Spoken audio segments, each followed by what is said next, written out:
আসসালামু আলাইকুম ভাই ব্রাদার, কেমন আছেন আপনারা? আশা করি ভালো আছেন। এই যে আমার কাছে একটা পাম্প দেখতেছেন, হিরো গাড়ির অয়েল পাম্প। বিভিন্ন গাড়ির বিভিন্ন অয়েল পাম্প থাকে, তবে হিরো গাড়ির এই অয়েল পাম্পটা নষ্ট হয়ে গেলে আমরা সহজে বুঝতে পারি না। একবারে যখন অয়েল পাস করে না তখন আমরা বুঝতে পারি যে হ্যাঁ, এটা আসলে নষ্ট হয়ে গেছে। কিন্তু এটা অনেক সময় দেখবেন যে অয়েল পাঞ্চ করে, হ্যাঁ অয়েল পাঞ্চ করে, তারপরও এটা নষ্ট থাকে। আমরা অনেক মিস্ত্রিরাই আছি যারা বুঝি না, আমরা এই পাম্পটা চেঞ্জ করি না। চেঞ্জ না করার কারণে যেটা হয়, আমাদের বাইকের পিস্টন দ্রুত নষ্ট হয়ে যায়। অনেক সময় দেখবেন রিং পিস্টন লাগাইছেন 10-15 দিন 1 মাসের ভেতরেই নষ্ট হয়ে গেছে। বিভিন্নভাবে পিস্টনেই শুধু আঘাত দেয় এই পাম্পটা যদি দুর্বল থাকে। তাহলে এটা আসলে একবারে শিওর কিভাবে হবো যে আসলে এই পাম্পটা আমার কিভাবে নষ্ট? দেখেন, এই পাম্পটা ঠিক এইভাবে লাগা থাকে আমাদের বাইকের ইঞ্জিনের ভিতরে লাগা থাকে। তো এই যে মাঝখানের শেপটাই কিন্তু একটা আলাদা একটা শেপ থাকে। এটা কিন্তু আমি এখন ঘুরাবো, এই দেখেন।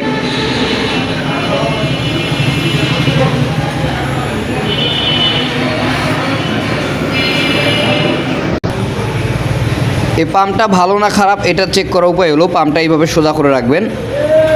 পাম্পটার ভিতরে যদি কোনো জায়গায় ক্ষয় হয়ে যায় তাহলে পাম্পটা মানে কিছু সময় পর আটকে যাবে, আবার ফ্রি হবে।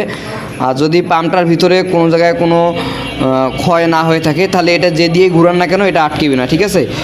তো ইঞ্জিনের ক্ষেত্রে সেটা হয় না, আটকে না, কারণ ইঞ্জিনের ভিতরে এটা আলাদা রকমের একটা টর্ক থাকে, যেটা এটা যতই জাম থাকুক এটাকে ঘোরায়।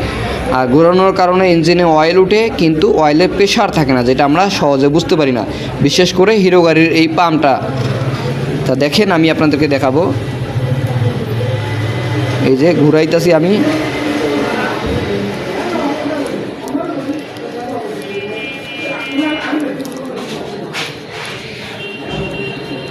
এটা একটু বাহির দিকে নেই, এই দেখেন, এই দেখেন, এটা একবারে বাইজে গেছে, ঠিক আছে? এই দেখেন জাম হয়ে গেছে।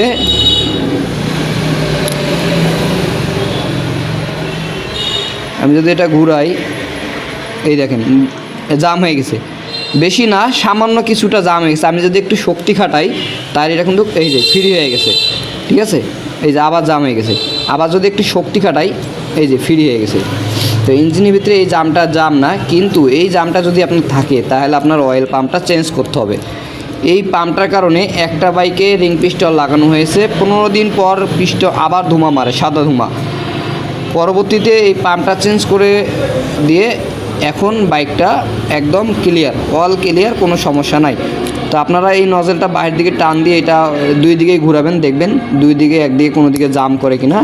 যদি কিছুটা হলেও জাম করে তাহলে বুঝে যাবেন এটার ভিতরের যে ইয়াটা সেটা দুর্বল হয়ে গেছে, মানে ক্ষয় হয়ে গেছে। ক্ষয় হয়ে যাওয়ার কারণে যখন আমি এটা কাইট করি, লোডটা একদিকে পড়ে যায় নিচের দিকে, তখন এটা মাঝে মাঝে জাম হয়ে যায়। আর এটা ক্ষয় হয়ে যাওয়ার কারণ তাহলে বুঝতে পারতেছেন, ভিতরে কম্প্রেসর লিক করে, যার জন্য অয়েলের প্রেশারটা ঠিকমতো থাকবে না। তো আমাদের আজকের ভিডিও এই পর্যন্তই। ভালো থাকবেন, সুস্থ থাকবেন, আল্লাহ হাফেজ।